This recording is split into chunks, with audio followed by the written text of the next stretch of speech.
SPPP? Yeah, okay, so the 1990s was sort of a big period of public engagement and NGO formation for the Cienega Valley. In 1992 was about when a lot of the preservation work started on the Empire Ranch House. 1993 was about when Mac Donaldson started the biological planning process on Las Cienegas.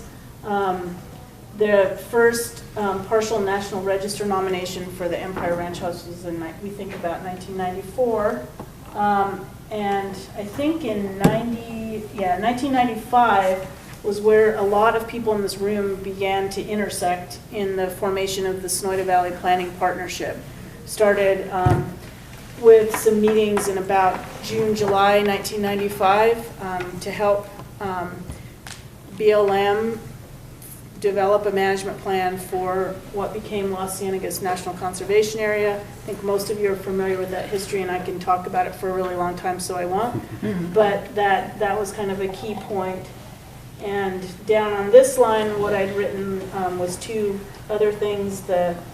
About 1996 to 8 period, I can't remember the exact date, we had a baseline yellow-billed cuckoo survey done by Harris Environmental under contract, and found extremely high numbers of nesting yellow-billed cuckoos. And in 1998, we had the designation of an important bird area for Las Cienegas with the American Bird Conservancy. That program is now taken over by Audubon.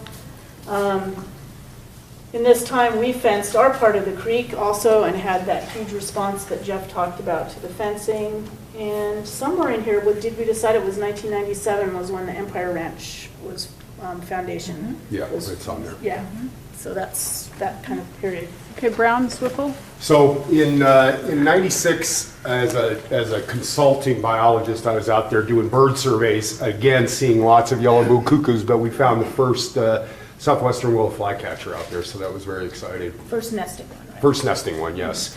One thing, I want to go back to the 20s real quickly because, sorry, something right around 90, and Jeff, maybe you can help me with this, but that's probably when the bullfrogs really got going on Cienega Creek and started really impacting the Chiricahua leopard frog out there. At least there was a study done in the Huachucas by Chuck Lowe that right around in the late 80s, early 90s is when they saw the Chiricahua leopard frog leaking out in the Huachucas. So I'm guessing that's about the same time. In the 1920s, Arizona Game and Fish Department started introducing bullfrogs throughout the state. And so that's kind of a dark. Can somebody write that up there? Kind of a dark period in the history of game and fish. And are there any game and fish? That's not when the bullfrogs started coming. They've been there. They've been there in the 80s in small numbers, and they're still there in small numbers.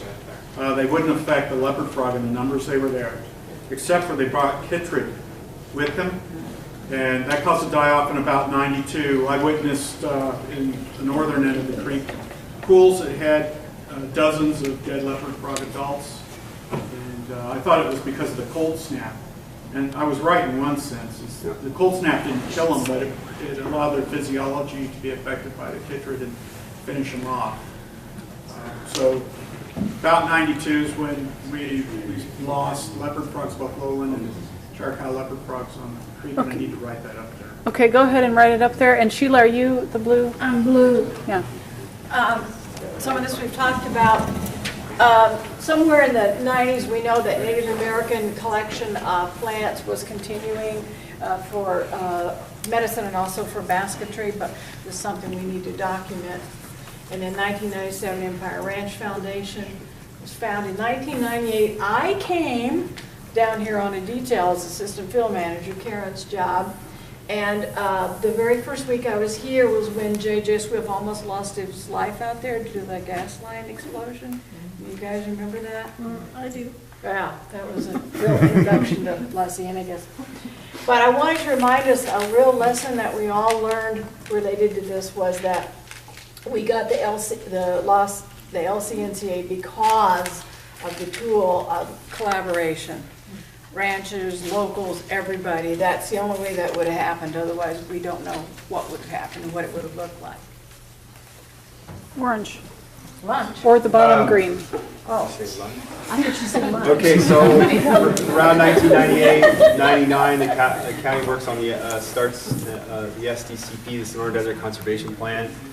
And a lot of folks in this room know quite a bit about the SDCP, but it did recognize the sort of Cienega Watershed and really brought a lot of the ideas that Julia mentioned about Reed Noss and the sort of conservation biology concepts of connectivity and representativeness and stuff into a kind of formal planning process that the county used during the SDCP and that we're still reaping the benefits of, which then later gets onto some of our acquisitions outside of the Cienega Creek Preserve in the watershed.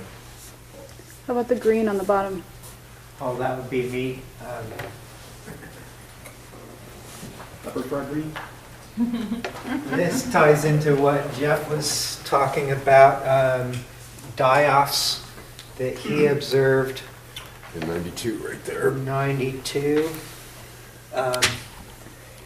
That was not officially documented until around 98, where we documented a die-off at the county preserve. Those frogs were researched, and it was documented that it was, in fact, the chytrid fungus and the associated disease with that.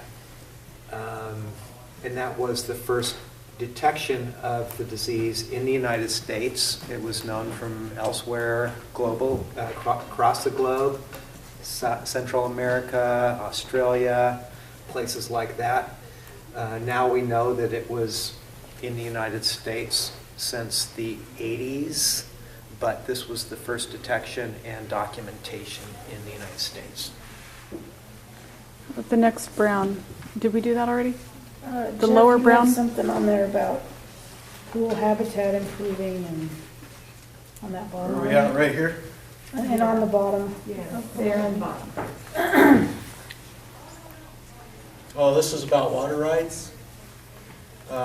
When the LCNCA was designated, it had implied Federal Reserve water rights. And the lesson learned is BLM has not pursued Federal Reserve water rights to date, where we have bigger fish to fry. Aravaipa, San Pedro River. So our resources aren't being expended for that effort at this time. So I'll just mention that right at 2000 was the designation as Las Ciénegas National Conservation Area, congressional designation. Sheila mentioned that would probably not have happened. It might have become a monument, but we wouldn't have had the success that we've had moving forward, I think, without all of our collaborative efforts. Also, that was December of 2000, right at the end of Clinton's administration, Bruce Babbitt. And then the BLM's National Landscape Conservation System was also conceived at that same time. So.